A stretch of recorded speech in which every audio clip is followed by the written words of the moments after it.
Doctor साहब मैं आपकी तरफ ही आऊँगी, मुझे ये समझा दीजिए कि समझा क्या देना, अभी हम एक ट्रस्ट जो ईरान पाकिस्तान पर करके गया है, अब मॉस्को की एंट्री इसमें, फिर ओमान में तो ऑलरेडी पहले भी मुज़ाकरात हो रहे थे, उसका कोई नतीजा निकला नहीं था। चाइना का भी इसमें बहुत ज़्यादा इंटरेस्ट है। मॉस्को और चाइना वो क्या डिप्लोमेसी इख्तियार कर रहे हैं इस जंग को ख़त्म करवाने के लिए? अब स्टेट ऑफ हुर्मुज़ से आगे की बातें हो गई हैं, ब्लॉकेट से आगे की बातें हो गई हैं।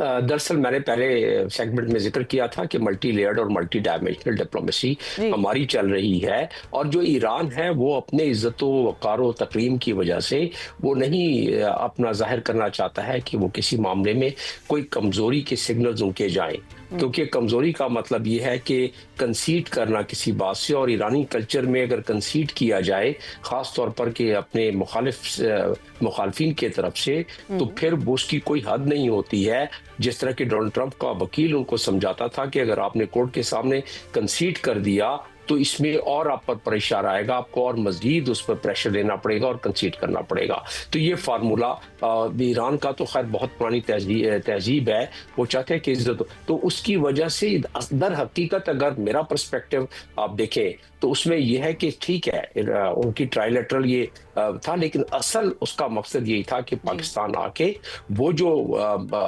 उनके यहाँ जितनी मीटिंगें होनी थी, जिसकी कि कुछ तो फुटेज आप लोगों के पास और कुछ चीज़ों की फुटेज नहीं रिलीज की जा सकती, उन मीटिंगों के बाद वो चीज़ें थ्रेड बेयर डिस्कशन के बाद फिर अब वो मान गए हैं। ओमान तो खैर एक टच एंड गो वाली बात है, रशियंस के साथ जाने का इस वक्त मकसद ये है, और ये सर्किट पूरा करके मेरा अपना एक बड़ी कॉशियस ऑप्टिमिज्म ये है कि वो वापस पाकिस्तान उन्होंने आना है। अगर विटकॉफ और ये जेरी कुशनर आज रात को सुबह को पहुंच जाते हैं तो एक 2 रोज के अंदर वो वापस भी आएंगे यहाँ, ताकि आगाज उसी तरह हो जिस तरीके से फेस टू फेस। और अगर ये राहें जिस तरह पाकिस्तान हमवार कर रहा है, देखिए चीजें मुश्किल नहीं है। उस पर आई थिंक जो आप बात कर रहे हैं ना, जो मॉस्को की एंट्री अब डायरेक्ट जो एक एंट्री हुई है, पहले तो बैकफुट पर हो रहा था, अब डायरेक्ट इस तरह से उनके वजीर खारजा का जाना, दैट इज इंपॉर्टेंट। अब देखते हैं वहां से क्या इंस्ट्रक्शंस आती है। चिश्ती साहब, अब ईरानी फिजाओं की अगर बात करें तो मैं क्लियर कट आपसे पूछना चाहूंगी, डोनाल्ड ट्रंप बार बार ऐलान कर रहा है कि हम मुकम्मल कंट्रोल में हैं, लेकिन उनके F-35 भी, क्या आपको लगता है कि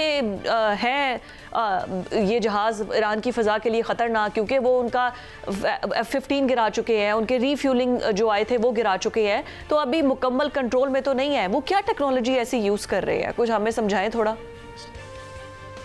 ज़्यादा टाइम आपके पास टेक्निकल नहीं होगा, मैं एक डॉक्यूमेंट्री बना रहा हूँ, चंद दिन में आपसे शेयर करूंगा, कंप्लीट डाटा वेरीफाइड करके इंशाल्लाह ताला। मैंने सारा ढूंढा है कि क्या किया, फिर मैंने वेरीफाई भी कर लिया जहां से मैं कर सकता था।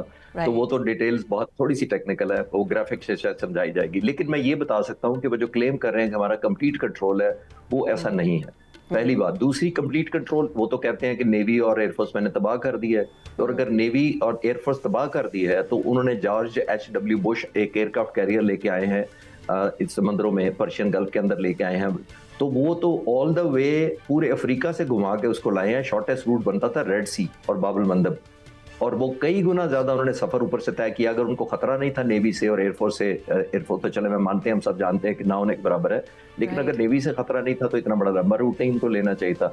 दूसरा, इसमें कोई शक नहीं है कि एयर स्पेस उनके कंट्रोल में मेजोरिटी है, एयर डोमिनेंस है, लेकिन देखिए जब आप 10-15 जहाज मार गिराते हैं तो अमेरिका की 12,000 की इन्वेंट्री में 10-12 जहाज कुछ नहीं होते। इतने तकरीबन 6-7 हजार उनके पास तो फाइटर जहाज हैं कॉम्बैट के। अगर इन जहाजों में से सिर्फ 10-15 हो जाए तो न्यूमेरिकली तो कोई खास फर्क अमेरिका को नहीं पड़ा। होता क्या है, ये आपके अंदर एक एलिमेंट ऑफ फियर, एक एलिमेंट ऑफ रिजर्वेशन, एक आपकी लिबर्टी ऑफ एक्शन कर्टेल हो जाती है। जब आपको ये हो जाए कि जाऊंगा तो शायद 100 में से 2 जहाज वापस ना आए, तो वो जो आपकी थी ना go and get it type वाला अप्रोच कि जी बस जाएंगे, हमला जैसे वेनेजुएला में हुआ, तो एग्जैक्टली वेनेजुएला में वन साइडेड हुआ, तो आई थिंक वो खत्म हो जाता है। कमांडर केयरफुल हो जाते हैं, पायलट कॉन्शियस हो जाते हैं, और ऑब्वियसली रिस्क बढ़ जाता है। तो आई थिंक कॉस्ट नंबर से इस वक्त ना जाएं, इसको ये देखें कि ईरानियों ने ये खौफ पैदा कर दिया कि आपकी जो इनविंसिबल और इनवर्नरेबल मिलिट्री माइट है उसको हम रूडिमेंट्री तरीके से, जिनके ऊपर सैंक्शन लगी हुए हैं 47 सालों से, उनसे भी खतरा पैदा कर सकते हैं, और वही आपको बार्गेनिंग मिलती है। तो आई थिंक वो कहना गलत है कि डोमिनेंस उनकी है, डोमिनेंस तो नहीं मैं कह सकता, सुपरियरिटी जरूर है उनकी, इसमें तो कोई शक नहीं है, और वो गिवन द सर्कमस्टांसेस ईरान ने बहुत ज्यादा माइलेज गेन किया। काबिल एहतराम डॉक्टर साहब, फिजा जा रही हैं ब्रेक पर, और ब्रेक पर जाने से पहले मैं एक शार्प सवाल आपसे पूछना चाहता हूं। आपने अभी फिक्रा कहा वो वापस आएंगे, यानी आप अब्बास अरागची साहब की बात कर रहे थे कि वो आए हैं और आगे अब रशिया और दीगर 3 ममालिक में जा रहे हैं। तो अगर विटकॉफ आते हैं या जेम्स डेविड वैंस आते हैं तो फिर उस मौके पर आप समझते हैं कि ये वापस आएंगे। मैं आपसे ये जानना चाहता हूं, हमने कल भी प्रोग्राम में फिजा साहब हम ये बात कर रहे थे कि 1 मई को ये जंग को 60 दिन मुकम्मल हो जाने हैं, और इन 60 दिन मुकम्मल होने के बाद कांग्रेस से ट्रंप साहब को परमिशन लेना जरूरी है, वरना जो अमेरिका का एक्ट है, आइन है, कानून है, वो ये कहता है कि ट्रंप जंग की इजाजत तो दे सकते हैं लेकिन 60 दिन में मंजूरी लेना जरूरी है। लिहाजा ये बात ईरान को भी पता है कि 1 मई आ रहा है, और दूसरी साइड पर ईरान पाकिस्तान के बकौल आपके कागजात सुपुर्द कर गया है। तो ये क्या आपको को बेल मंडेर चढ़ती नजर आ रही है, या फिर आपको ये वैसे ही ये अभी 10-15 महीना दिन और नजर आ रहा है? आपका तजर्बा क्या डॉक्टर साहब? दुनिया मुतहम्मिल ही नहीं हो सकती 10-15 महीने की, दुनिया 10-15 हफ्ते की मुतहम्मिल होना मुश्किल हो जाएगा। तो लिहाजा ये जो आप बात कर रहे हैं, जो मैंने पहले जिक्र किया कि वो वापस आएंगे, वो इसलिए जिक्र किया कि 2 चीजें हैं उसमें। एक तो ये है कि उसमें हमने जो राहें हमवार की हैं उसका मकसद, और अगर राहें हमवार न की होती तो विटकॉफ और जेरी कुशनर क्यों आते? वो इधर आने का मतलब ये है कि अपने आप को वो एक ऐसी सिचुएशन में ला रही हैं कि वो चाहते हैं और उनको ज्यादा जरूरत है, ईरान को कम जरूरत है, लिहाजा वो इधर आ गए हैं। कैरोलाइन भी यही बात कर रही हैं, और तो उससे इंडिया वो ये मिलेगा।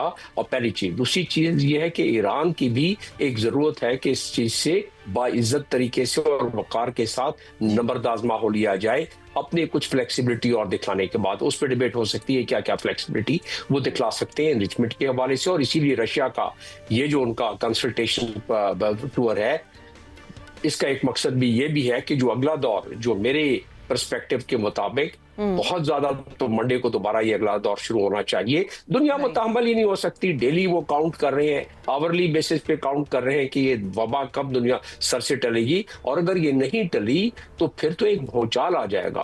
पूरे खिते को तो आएगा ही आएगा, और लेकिन पूरी दुनिया में एक भूचाल आ जाएगा। आपको अंदाजा है कि दुनिया में तकरीबन 3 ट्रिलियन का तो 2026 के इसमें नुकसान हो जाएगा, और इसी तरह स्टॉक के 4-5 ट्रिलियन, बहुत सारे नुकसानात हो जाएंगे।